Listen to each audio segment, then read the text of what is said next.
e aí por diante. Irmãos, nesta manhã, vamos abrir nossas Bíblias no Salmo 23. Salmo 23. Vamos ler vamos ler apenas esses 6 versículos aqui, nada mais que isso. Diz assim o verso 1: Senhor é meu pastor, nada me faltará.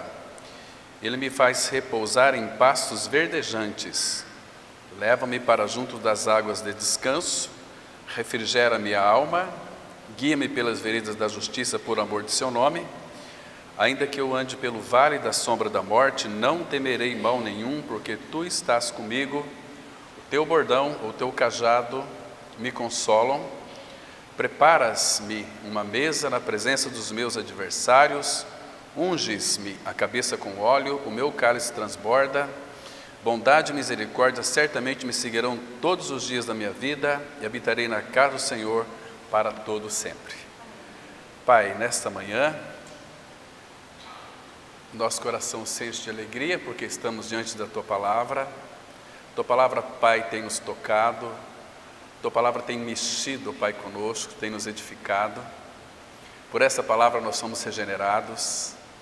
E agora, no poder do Teu Espírito, Tu tragas a revelação, desvendando os mistérios do Teu coração neste salmo, para que então possamos contemplar o Senhor, os Teus propósitos e participar, ó Pai, dos Teus processos de uma forma que venhamos a chegar à plenitude. Fala com cada um de nós, cuida desse ambiente, repreenda, Pai, toda ação satânica que tenta obstruir o nosso entendimento para compreendermos as Escrituras. Leva-nos, ó Pai, para aquele que é perfeito, para que nele nós sejamos completos, e em Cristo nós oramos, amém. Irmãos, eu tenho lido muitos salmos, amo ler os salmos, mas relendo os salmos e chegando no Salmo 23, então algo aqui me parou. O Senhor falou muito comigo, é gostoso, maravilhoso demais, irmãos, sermos tocados pelo Espírito na palavra. Eu quero tratar com os irmãos hoje o Salmo 23, não como regularmente os irmãos têm aprendido, mas o Senhor tem um passo a mais para nos dar nesse salmo, que também é as demandas do Senhor para com a sua igreja, expressos aqui nesse salmo. Ou seja, o Senhor preparou para nós um campo, um pasto muito verdejante, e o Senhor tem preparado para nós uma mesa. Então, o Senhor quer nos conduzir, nos orientar, nos conduzir a sairmos do pasto para virmos para a sua mesa.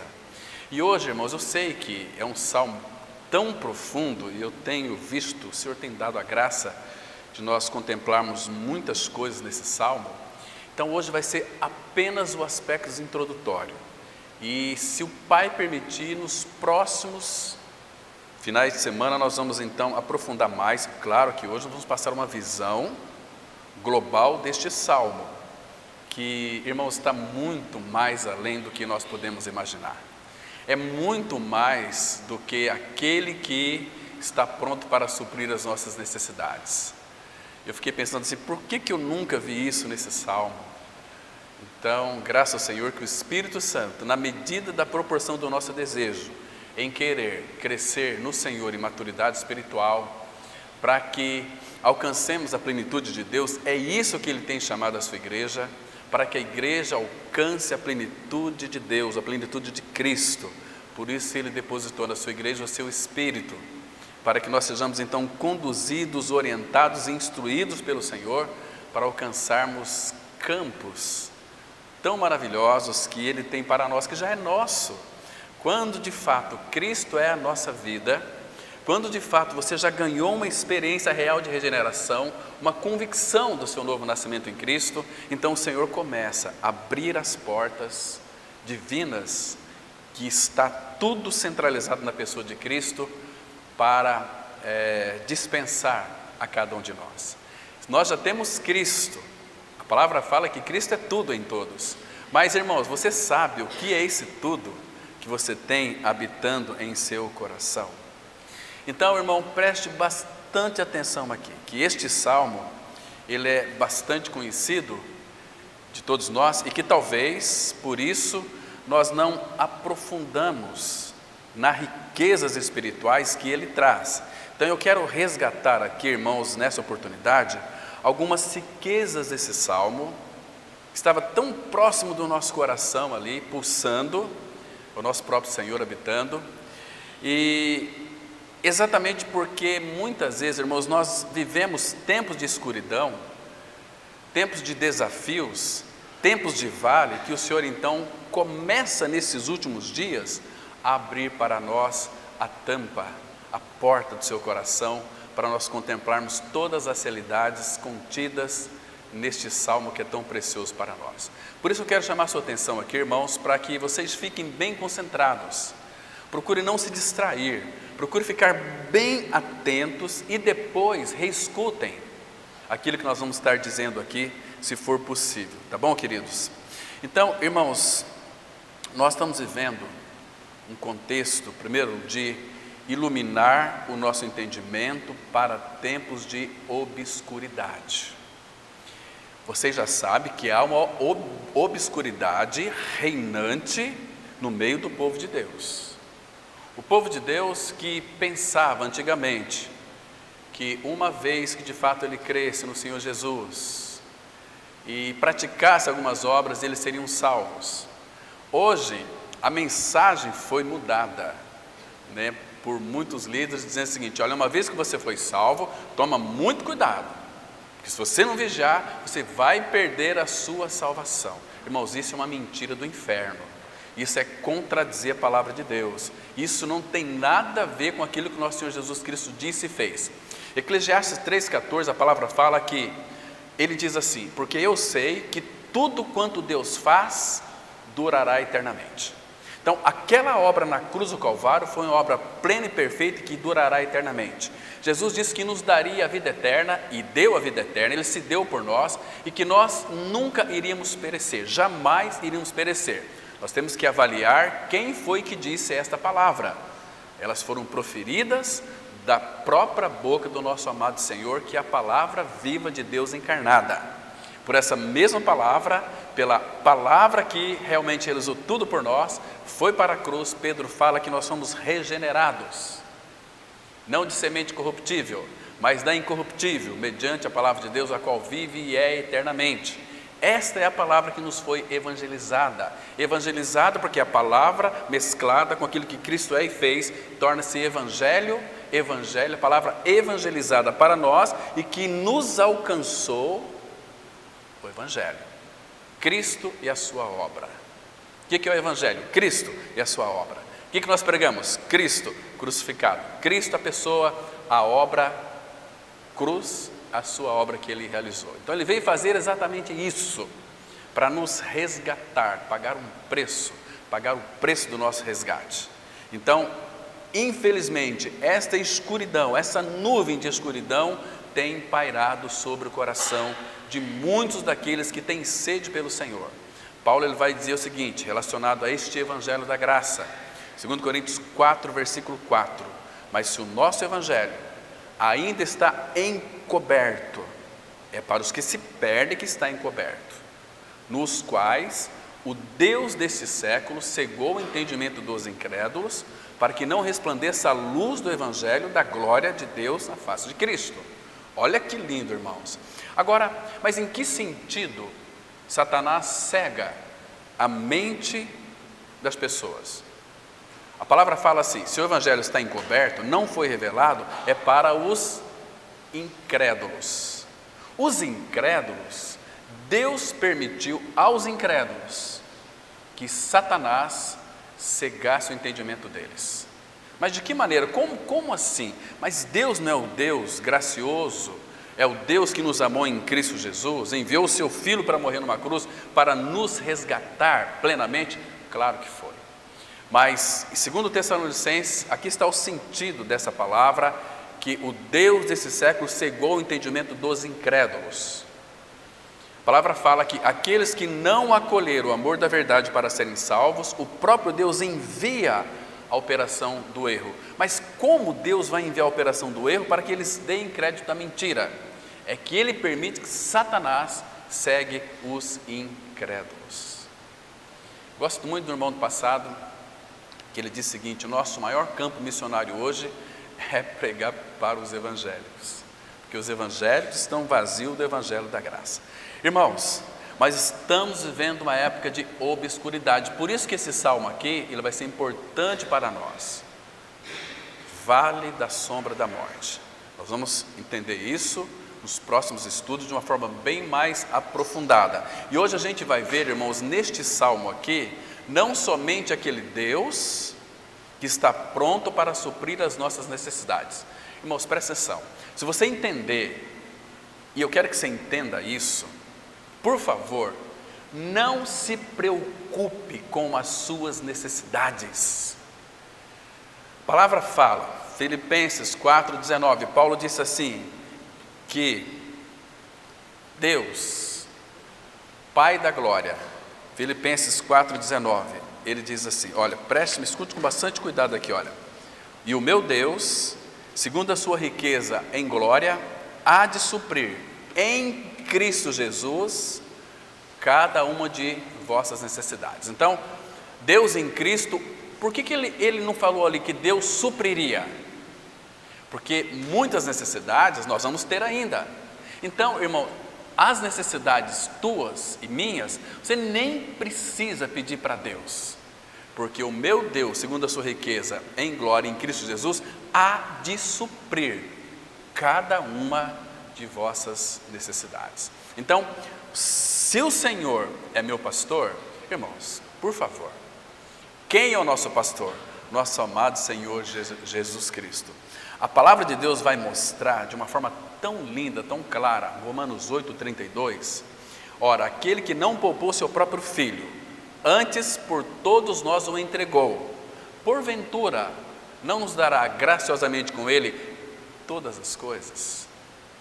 Irmãos, você sabe o que é ser um filho de Deus em Cristo Jesus? Você sabe o que você está herdando do Pai? Você sabe, você tem noção disso? Romanos 8, 16, 17 diz assim, porque vós sois filhos, enviou Deus ao vosso coração o Espírito do seu Filho. Por quê? Porque o Espírito do Cristo glorificado nos torna filhos de Deus. E porque sois filhos, sois herdeiros de Deus e co-herdeiros de Cristo. Porque, irmãos, lembra que o Senhor Jesus disse lá em João? Tudo que meu Pai tem é meu. Mas nós somos feitos filhos de Deus. Então nós somos herdeiros de Deus e co-herdeiro de Cristo. Tudo que é de Deus, o Pai, é nosso. Então nós somos co-herdeiros com Cristo, que é o Filho. E em Cristo nós somos filhos, nós também herdamos tudo que o Pai tem. Você pode dizer sem medo de errar. Tudo que meu Pai tem é meu, porque eu sou filho. Você é filha de tudo. Mas claro, irmãos, muito cuidado, às vezes as pessoas ficam muito preocupados e encantados com as promessas de Deus. Não é lindo você ler as promessas de Deus na Bíblia? Mas, irmãos, toma muito cuidado. Eu até encorajaria os irmãos a buscarem, de uma forma mais acentuada, uma intimidade com Ele, buscando a Ele. Não se encante com as suas promessas, se encante com Ele, porque o perigo, ele pode surgir exatamente aqui. Nós ficarmos encantados com as promessas de Deus. Olha, Deus prometeu aqui para mim, então estou tranquilo. Não, fique com Ele. As promessas de Deus, elas serão mais, ou trarão para o seu coração mais convicção das promessas dele. Quando você busca o Deus das promessas, as promessas dele serão realidades espirituais na sua vida, mas você está firmado nele. A consequência das promessas dele é ele, porque às vezes a gente percebe que muitos dos irmãos, de uma forma geral, no Brasil inteiro, leem a Bíblia, se encantam com as promessas, mas quando vêm as provações, eles começam até a acusar a Deus. Como um dia eu vi lá em São José do Rio Preto, uma mulher, 65 anos de idade, foi fazer uma hemodiálise e disse assim: puxa vida, eu sirvo meu Senhor há tanto tempo, e olha aqui, 4 vezes por semana, 4 vezes por semana eu tenho que fazer hemodiálise. Acho que Deus está sendo injusto comigo. Ele não está sendo fiel nas suas promessas. Oh, meu Deus! Se você ficasse com o Deus das promessas, você não seria uma filha frustrada de Deus. Então fique, em primeiro lugar, com Ele. As promessas deles trarão mais convicção na sua vida para você crer nas promessas dele, porque você conhece quem fez as promessas. Aquele que fez as promessas são fiéis. O Senhor é meu pastor. Antes das coisas me faltarem, Ele é o meu pastor. Qual que é a função do nosso Senhor como pastor? Ele vai apacentar-nos, como Ele tem feito, com a palavra, levando em pastos verdejantes. Ele é aquele que vai curar as nossas feridas. O lobo muitas vezes nos ataca, nos morde, nos deixa bastante feridos, mas Ele é aquele que vai sarar as nossas feridas, que vai passar o bálsamo, aquele bálsamo curador e restaurador. Mas, irmãos, então se eu fico com Ele, o Senhor é o meu pastor. Esse Salmo 23 é o Salmo do grande pastor. O Salmo 22 é o Salmo do bom pastor. O bom pastor dá sua vida pelas ovelhas. O meu pastor que deu a sua vida por mim é o Todo-Poderoso. É o dono de todas as coisas. Até do diabo ele é dono. Tudo que há neste mundo, que foi criado por ele, é dele. Cristo restaurou tudo para o Pai, que tinha o direito por criação, entendeu? Mas agora foi direito de redenção. Cristo pagou tudo. Toda e qualquer tipo de injustiça e qualquer reivindicação de Satanás. Cristo fez uma obra plena e perfeita e Ele restaurou todas as coisas para Deus o Pai. Estamos compreendendo? Então, se Ele é o meu pastor, quem grita aqui é a ovelha. Então, presta atenção, irmão. Primeiro, se Ele é meu pastor, eu preciso ter uma relação de amor com Ele, uma vida de intimidade com Ele, um relacionamento, para que, conhecendo Ele, às vezes na Bíblia nós somos muito incrédulos. Hebreus diz assim, irmãos, cuidado, para que não haja em nenhum de vós, Hebreus 3:12, nenhum perverso coração de incredulidade, porque a incredulidade nos afasta do Deus vivo. Então, quando cultivamos uma intimidade com Ele, não vamos ter dificuldade em crer naquilo que Ele disse, porque eu conheço. Paulo diz assim, eu sei em quem tenho crido. Primeiro Ele, eu sei, eu conheço, eu sei quem é Deus, eu sei quem é o Pai, eu sei quem é Cristo, eu sei em quem tenho crido. E também sei, pela palavra, que Ele é poderoso para guardar o meu depósito até aquele dia. Você está vendo, irmãos, a diferença aqui? Cuidado de ficar com esses encantamentos, né? O Senhor é meu pastor, nada me faltará. Às vezes o Senhor vai fazer você padecer necessidade, sim, porque Ele quer que você o conheça. E um filho de Deus não é vergonhoso padecer necessidade, embora nós sabemos que não vai passar, a não ser que você não creia, mas é vergonhoso nós não termos pão para repartir.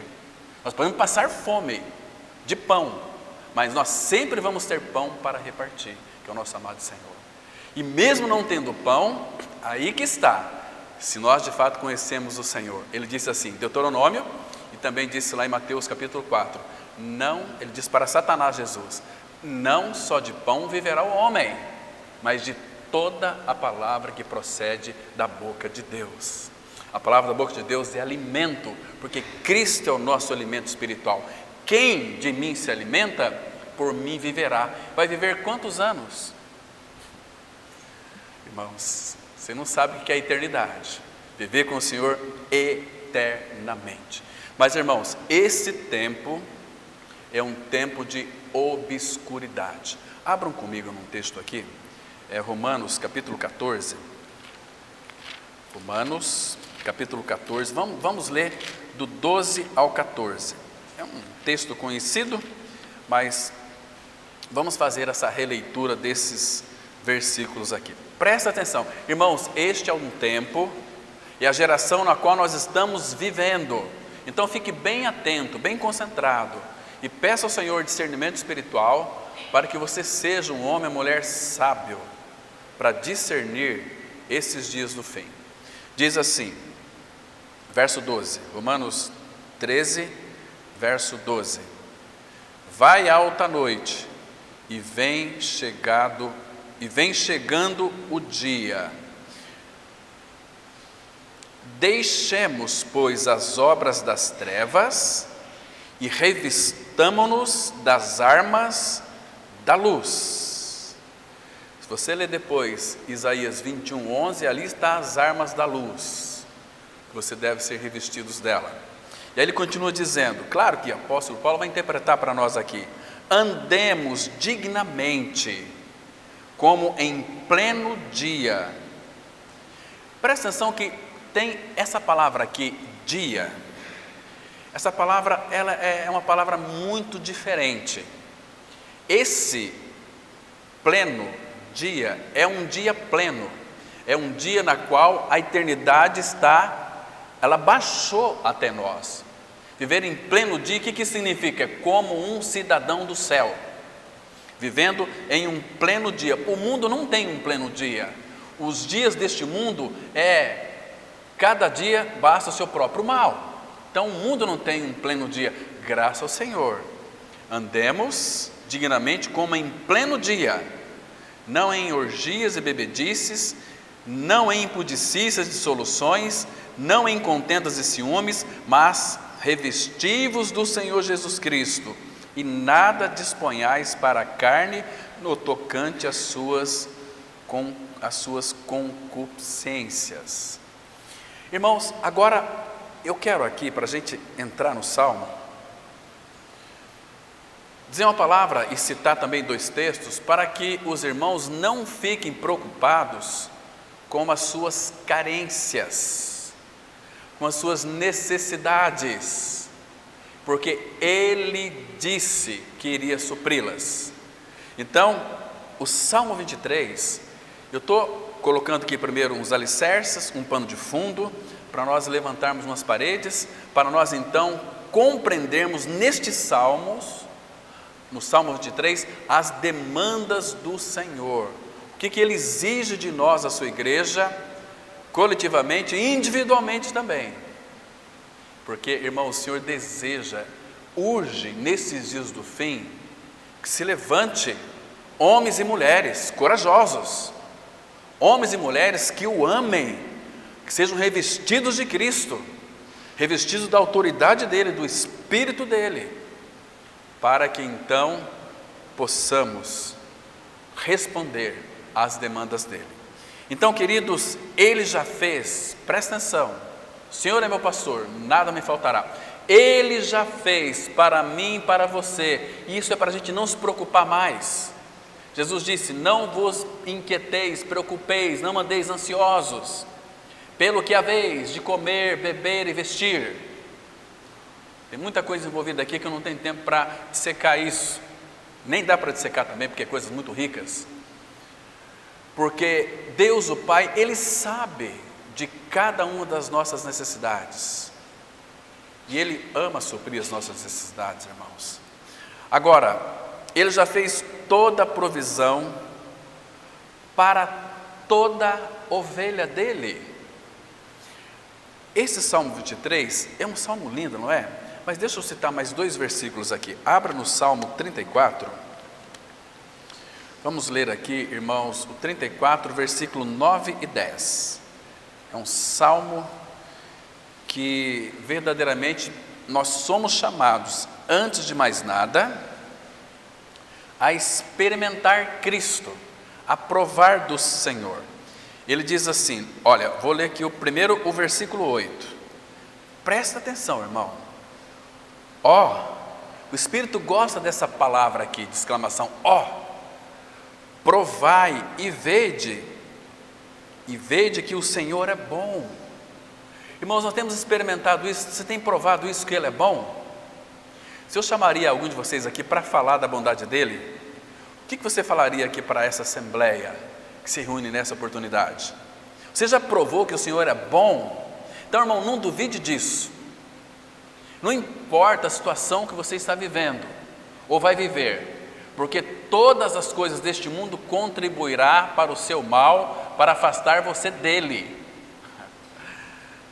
Então provai e vede que o Senhor é bom. Bem-aventurado o homem que nele se refugia.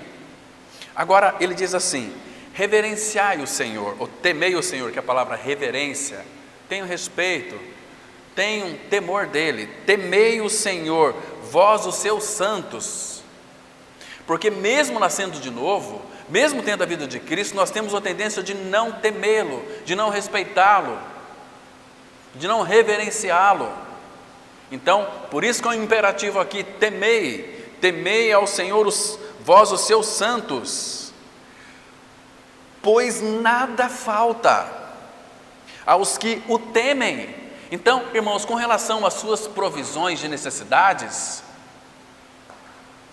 creia que nada vai te faltar, absolutamente nada. Aí ele diz no versículo 10: os leãozinhos sofrem necessidade e passam fome, porém aos que buscam o Senhor, aos que buscam o Senhor, aqui a Bíblia está nos apontando para buscá-lo, o Senhor. Quando nós buscamos Ele, nós começamos a experimentá-lo e vamos ver que Ele é bom, e começa a crer antes de orar a Ele. O Senhor, porém aos que buscam o Senhor, bem nenhum lhes faltará. Você está compreendendo aqui, irmão? Que coisa mais linda que é essa? Então, uma das coisas que eu quero que os irmãos entendam, que as provisões do Senhor para as nossas vidas, para as nossas necessidades, todas elas serão supridas. Mais um salmo aqui, um pouquinho para frente, 84, versículo 11. Salmos 84, verso 11. De novo aqui, para a gente ficar bem seguro com relação às nossas necessidades, para que a gente jamais venhamos a ficar preocupado com as coisas desta vida. Por favor, não se preocupe com isso não. Então, ele diz assim, Salmo 84, 11: porque o Senhor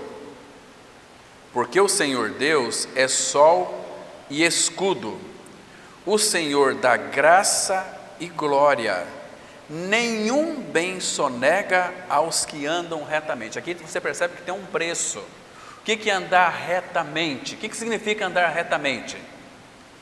Alguém aqui conhece eletrocardiograma? Linha reta no eletrocardiograma, o que significa? Quando está assim é vida, né? A vida é empolgante, para cima e para baixo. Mas o que é uma vida reta no eletrocardiograma? Morte. Está entendendo, irmãos, que somente os que morreram com Cristo e vivem uma vida levando sempre por toda parte o morrer de Jesus, para que a vida dele se manifeste em nós. E ali também, esse versículo 2 Coríntios 4, nós citamos, sem ver a profundidade dele, uma das demandas do Senhor.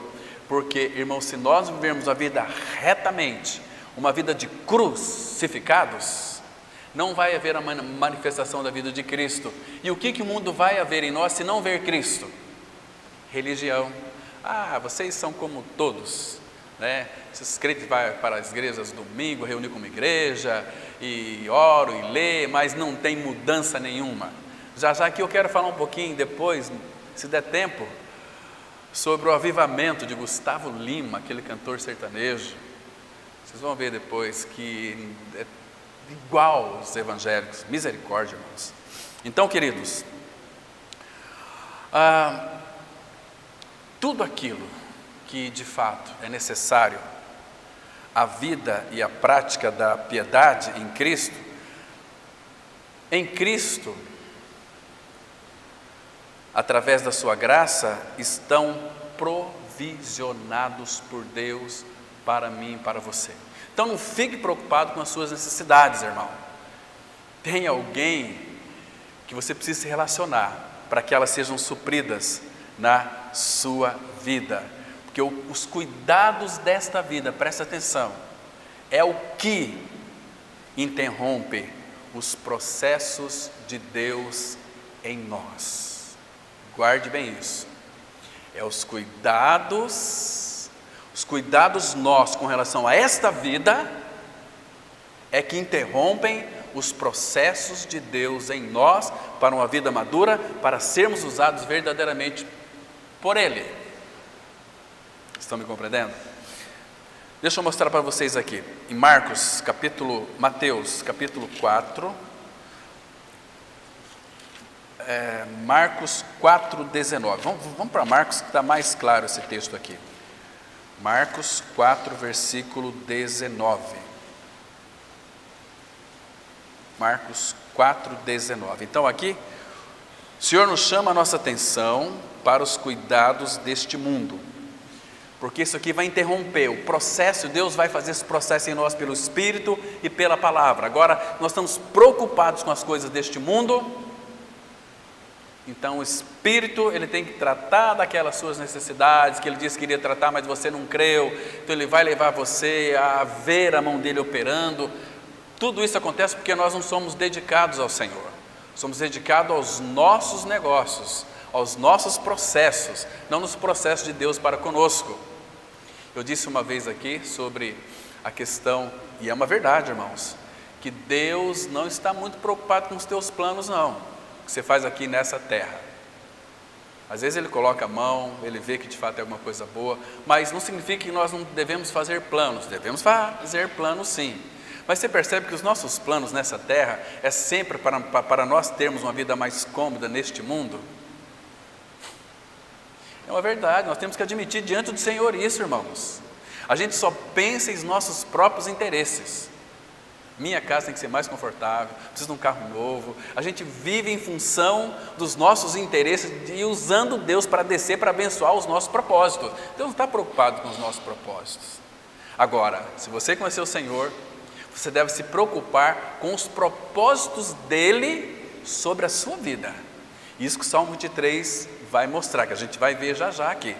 Ainda é tudo em aspectos introdutórios. Hoje vai ser só uma introdução, para domingo que vem nós entrar de cabeça nesse salmo aqui e ver os segredos do coração de Deus que nunca foi visto, eu creio que por nós, e que o Espírito teve o capricho de nos dar graça para termos essa revelação. É maravilhoso demais, irmãos, é encantador demais. Puxa vida, que maravilhoso Deus nós temos. Então, 4:19 ele diz assim, olha, deixa eu pegar o 18.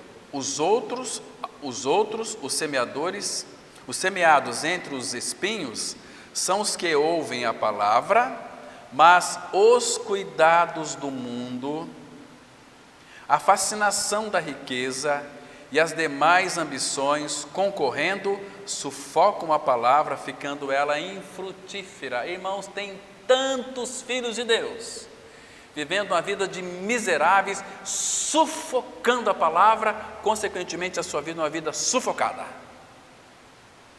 Não são libertos desta preocupação com os cuidados do mundo, fascinação pela riqueza. Queridos, não queira ficar rico. Paulo disse assim, lá em 1 Timóteo 6, os que querem ficar ricos, caem em ruína, em tristeza. Misericórdia, irmãos. Imagina só, você tem toda a riqueza deste universo, que é Cristo. Você quer ficar rico em que mais, irmão? Fala para mim.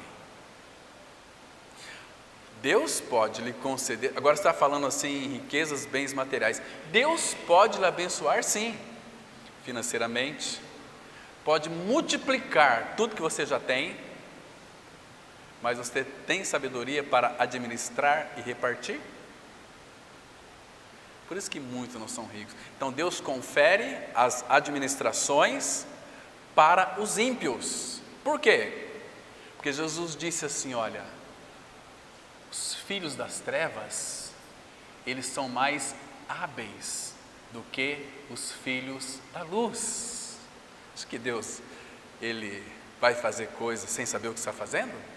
Então Ele confere riquezas mais para ímpios. do que para os seus filhos, porque os seus filhos já têm tudo. E Deus pode multiplicar sim a nossa sementeira, fazer abundar em toda graça, para que nós tenhamos ampla suficiência em todas as coisas. Mas cuidado, irmão e irmã, com os cuidados deste mundo.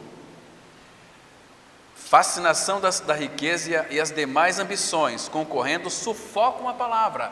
Isso, sufocando a palavra, vai impedir o processo de Deus na minha e na sua vida. Nós não vamos avançar uma vida de maturidade espiritual.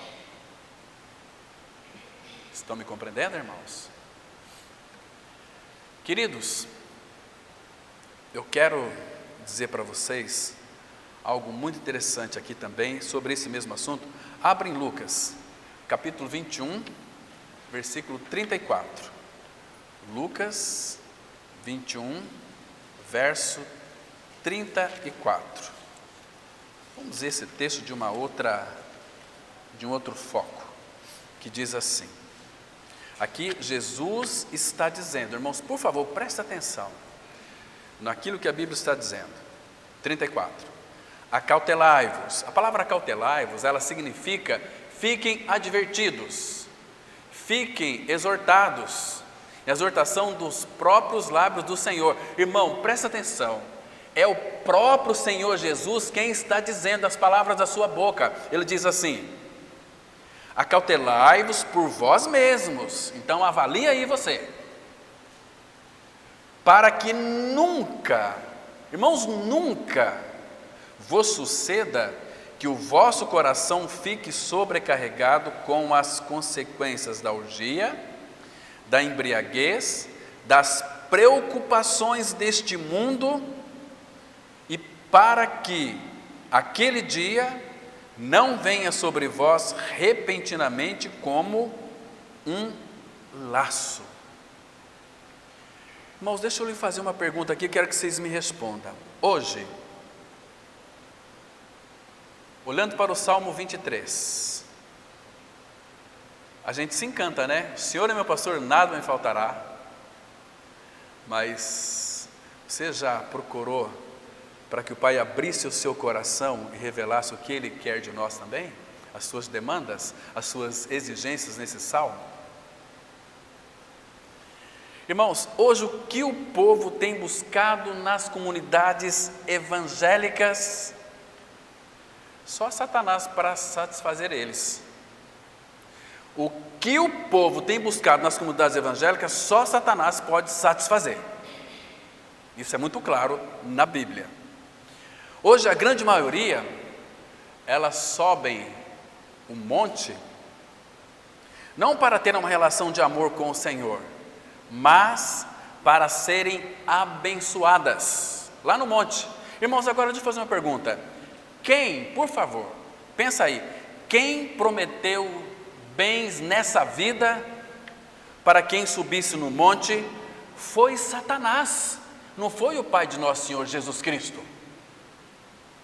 Essa ideia aí de subir monte para ser abençoado, que Deus vai fazer, isso aí foi ideia do capeta, de Satanás, não foi Deus, Pai do nosso Senhor Jesus Cristo. Se subisse no monte para buscar uma relação de amor com o nosso Pai Celestial, com o Senhor Jesus, para fazer uma campanha de morrer diariamente com Cristo, aí eu estaria lá junto com eles.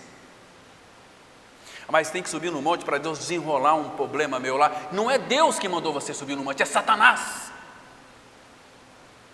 Talvez por falta de conhecimento da palavra de Deus, Jesus diz: vocês estão errando, porque vocês não conhecem as Escrituras e nem o poder de Deus. Abra aqui em Mateus capítulo 4, vamos ver essa história de monte aqui. De onde que veio essa ideia? Mateus capítulo 4, versículo 8 e 9. Presta atenção aqui, irmãos.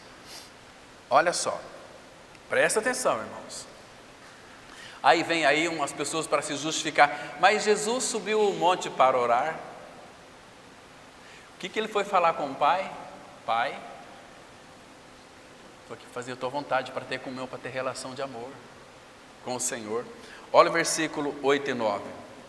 Levou ainda o diabo a um monte muito alto, mostrou-lhe todos os reinos do mundo e a glória deles, e lhe disse: tudo isso te darei se prostrado me adorares. Levou no monte. Quem promete bênçãos no monte é o diabo, não é o Pai de nosso Senhor Jesus Cristo, porque onde que Deus promete as suas bênçãos para nós? Você já leu Efésios 1, versículo 3? Bendito Deus e Pai de nosso Senhor Jesus Cristo, o qual nos abençoou com toda sorte de bênçãos espirituais nas regiões celestiais em Cristo Jesus. Em Cristo você não é abençoado, você já foi abençoado. Agora, se você não está em Cristo, você nem nova criatura é. Se você está em Cristo, você é uma nova criatura. As coisas velhas já passaram. Irmãos, quem falou que culto seria uma forma de você ser beneficiado foi o diabo. Não foi o nosso Deus e Pai do Senhor Jesus Cristo. As pessoas vêm para o culto para ser beneficiado, buscar a minha bênção. Isso é do diabo. Nós vemos na igreja para sermos edificados. Jesus diz: eu edificarei a minha igreja, e as portas do inferno não prevalecerão contra ela. Eu tenho dó, irmãos, de muitos evangélicos sedentos do Senhor, mas estão na arapuca do capeta, presos a um sistema de religião. Misericórdia, estão perecendo, vivendo a vida miserável. Quem falou que Deus enviaria anjos para nos proteger quando nós fizemos as nossas mancadas? Foi Satanás e não Deus. Quem diz que Deus vai enviar anjos para você, para te proteger, para te guardar? Foi o diabo, não foi Deus. Olha aqui o versículo 5 e 6 de Mateus capítulo 4.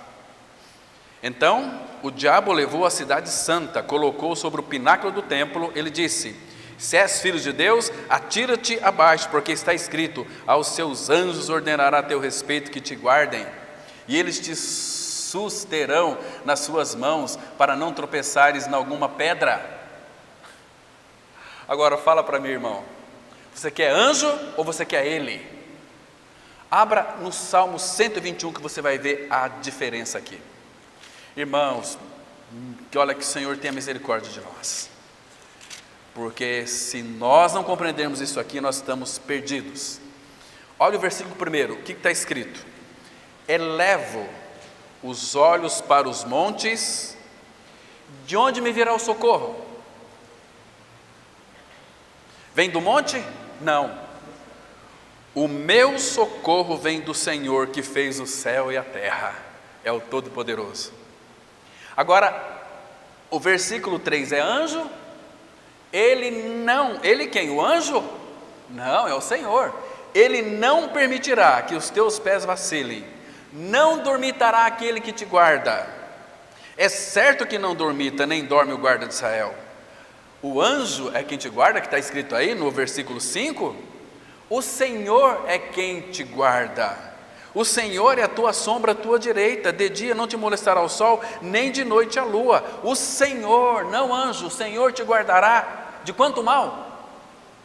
Se Ele vai me guardar de todo mal, irmão, por favor, eu preciso de confiar naquele que disse. E eu só vou confiar naquele que disse se eu conhecer aquele que disse. Guardará a tua alma. O Senhor guardará a tua saída e a tua entrada desde agora e para sempre. Irmão, você percebe a diferença aqui? Que Satanás, ele sempre usou a palavra de Deus para iludir os crentes. Até o próprio Senhor, Deus disse lá em Mateus capítulo 4, 3, no final lá quando Jesus, ele saiu das águas, o Espírito desceu sobre ele, Deus disse: o céu se rasgou e ouviu-se a voz: este é o meu Filho amado, em quem me comprazo. A ele ouvi. Jesus pelo Espírito foi levado ao deserto para ser tentado pelo diabo. O que o diabo disse para ele? Se és filho de Deus, diga a essas pedras que se transformam em pães. Está vendo, irmão? O Filho de Deus, ele foi questionado na sua identidade de filiação. Se és filho de Deus, irmão, precisamos de conhecer o nosso pastor.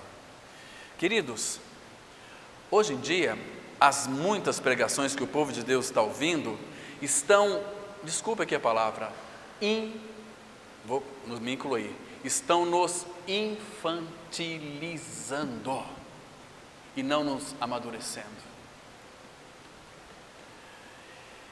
E eles acham que a fé deles vai fazer com que o nosso país seja um país melhor. Não vai.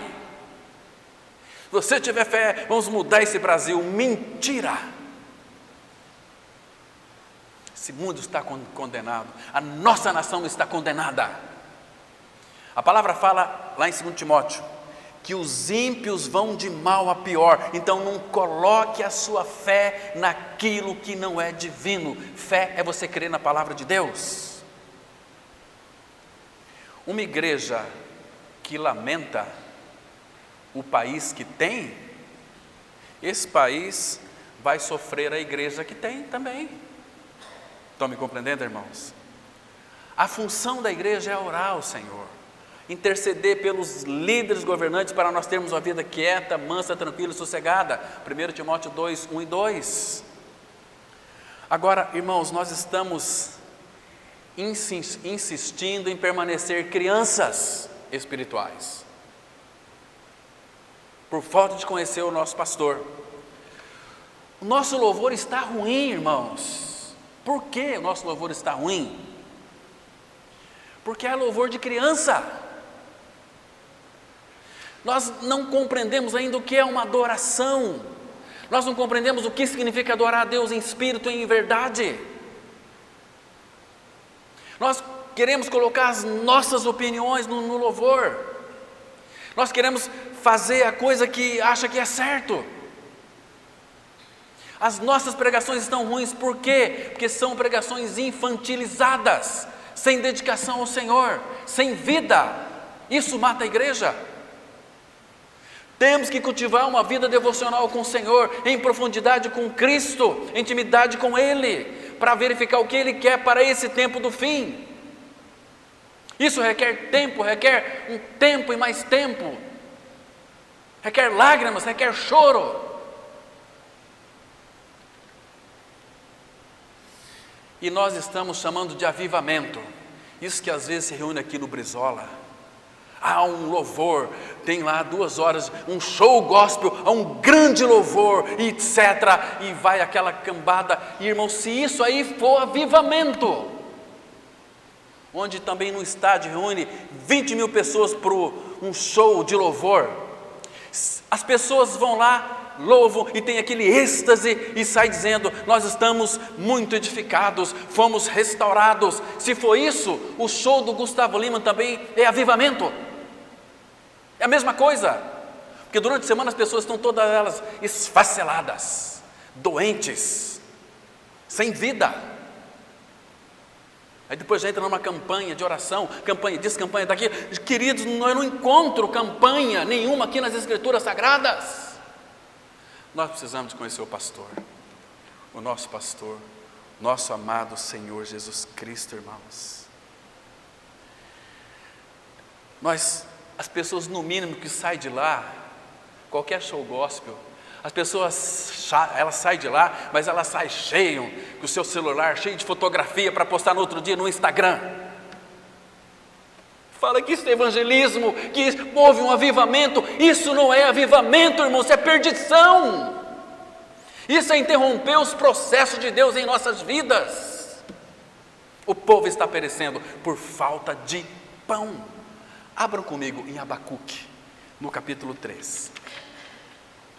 Abacuque, capítulo 3. Vamos ler aqui alguns versículos. Primeiro, versículo 1 e o 2. Diz assim a palavra: oração do profeta Abacuque sob a forma de canto. Olha como é que ele orava cantando: tendo ouvido, ó Senhor, as tuas declarações, e me sinto alarmado. Irmãos, será que quando nós estamos ouvindo a palavra do Senhor, lendo, será que nós sentimos alarmados?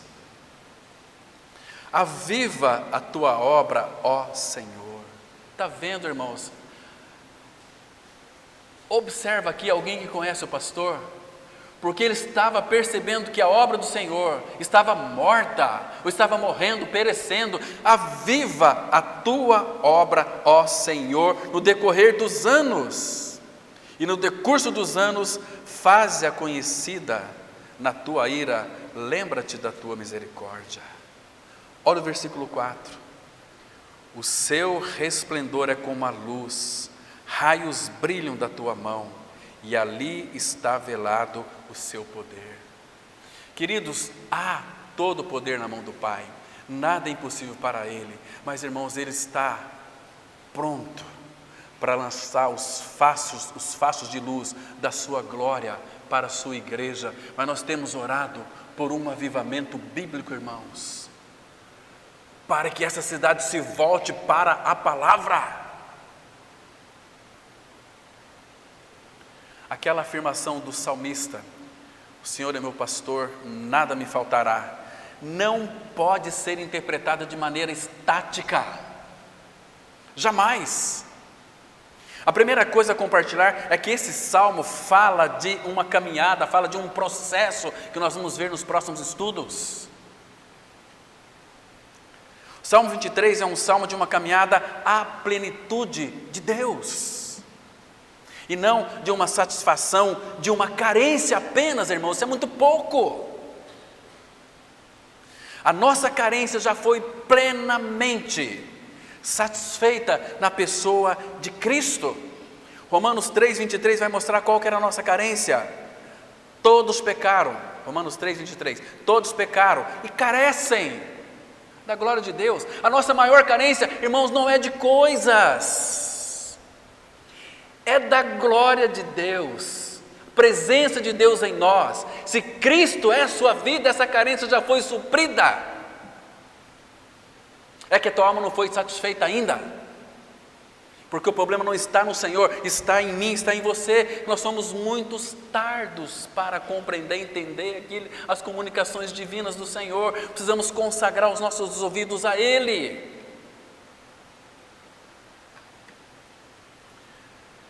Vocês querem ver só como é que a nossa carência foi suprida? Abra em Colossenses 1, versículo 19. Meu irmão, presta atenção aqui nesse versículo.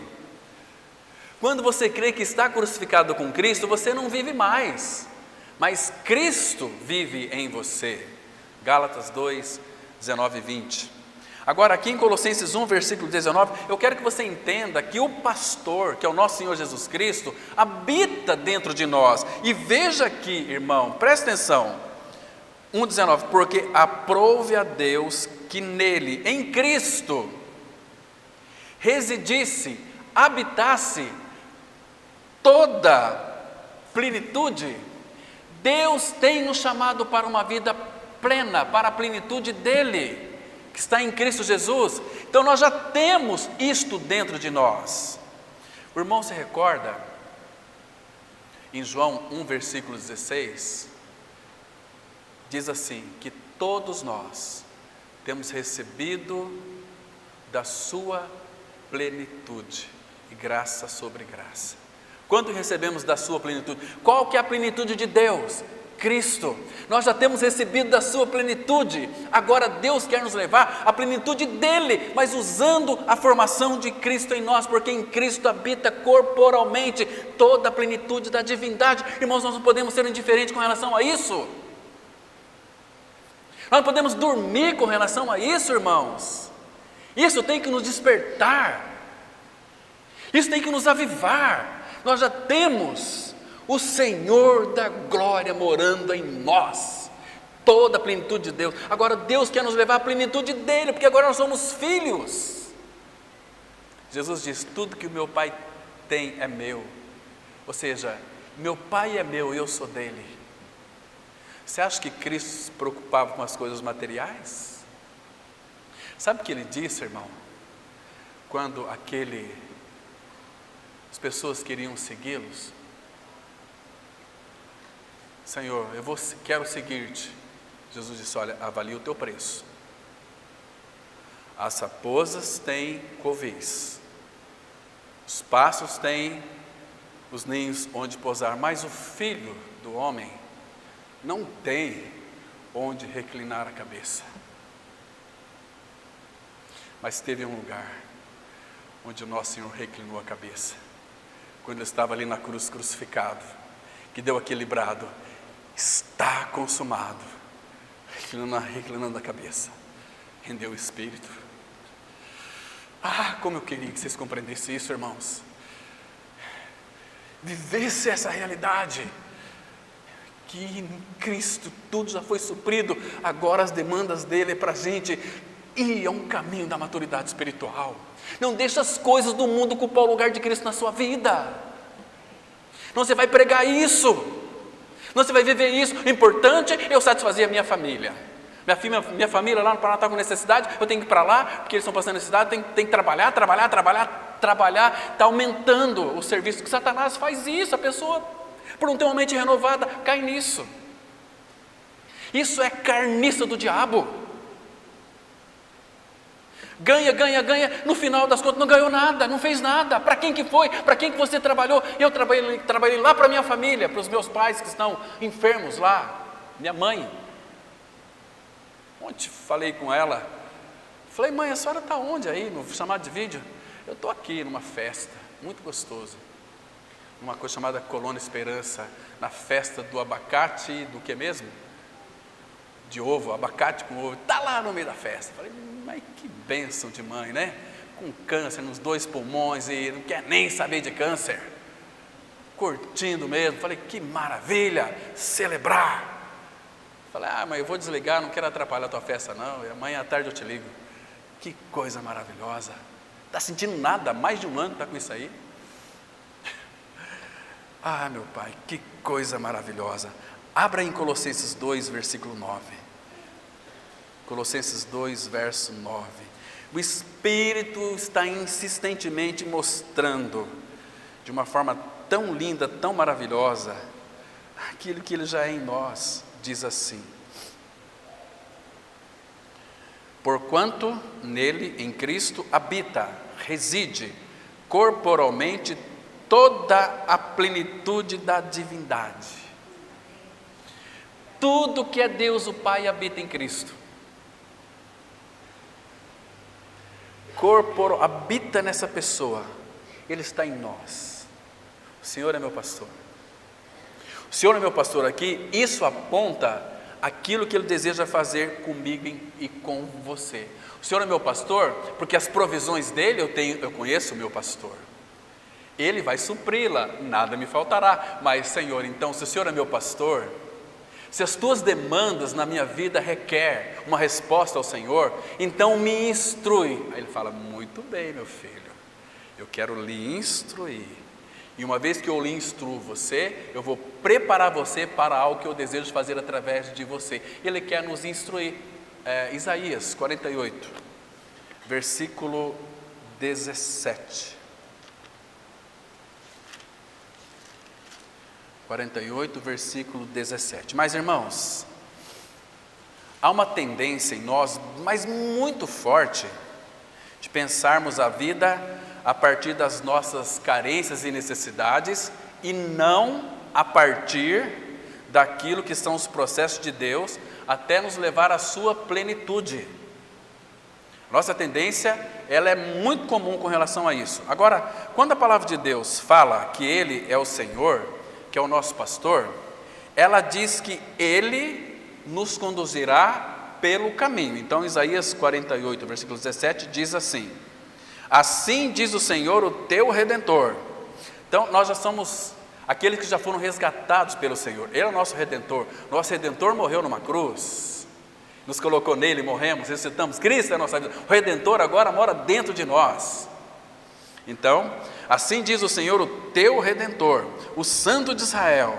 Ei, vamos ver o que ele tem para dizer para nós agora aqui.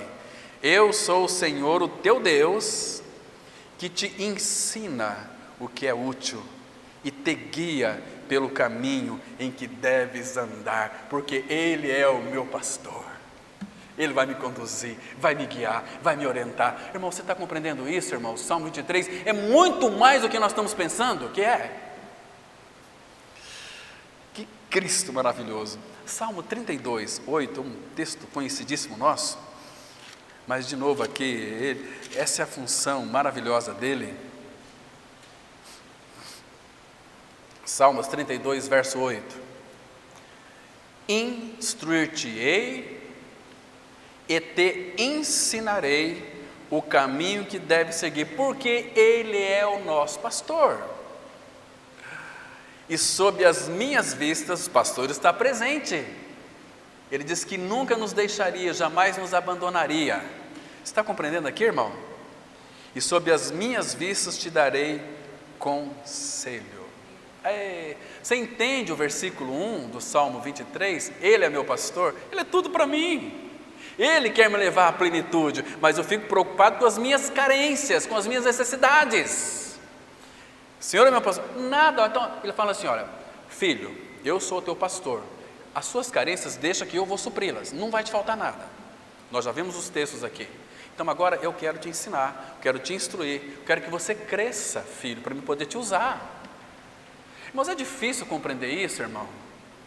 Você tem orado por isso diante do Senhor? Que o Senhor tem demandas para com a sua igreja?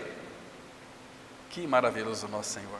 Porque, irmãos, geralmente a gente tem observado, quando as pessoas olham para o Salmo 23 aqui, para essa afirmação, o Senhor é meu pastor, sabe o que elas pensam? Elas pensam assim: bom, se o Senhor é meu pastor, então nada me faltará, no sentido de ter minhas carências satisfeitas, e não no sentido de ser guiado até eu ser completo, até eu ser maduro, até ser um teleios de Deus, um ruiós de Deus.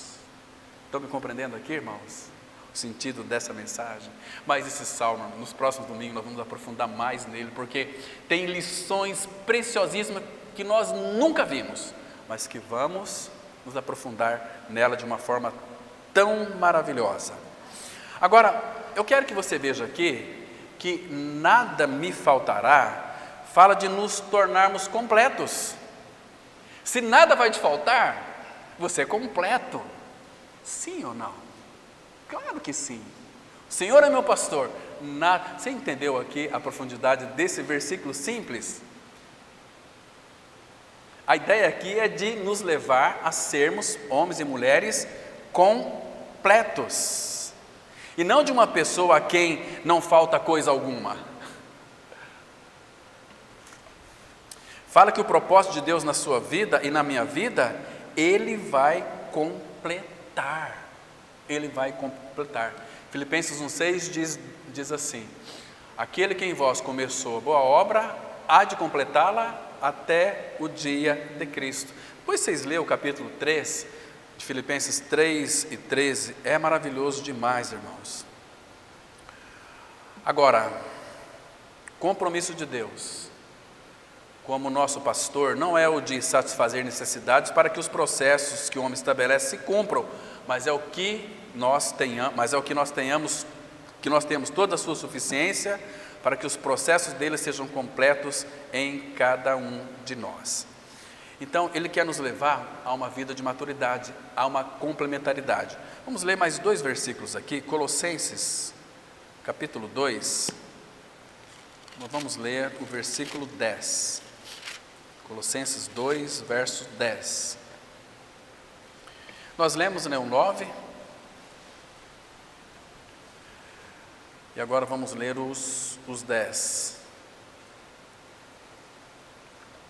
Porque muitas vezes nós passamos a pedir a ajuda de Deus na nossa ansiedade, não na sua orientação para as nossas ansiedades. Isso ocorre sempre. E aqui o Espírito sempre tem algo mais. Verso 10. Também nele estáis aperfeiçoados. Essa palavra aperfeiçoado no original é completo. Também nele estáis completos. Ele é o cabeça de todo principado e potestade. E por aí segue. Está vendo que coisa mais linda é isso aqui, irmãos?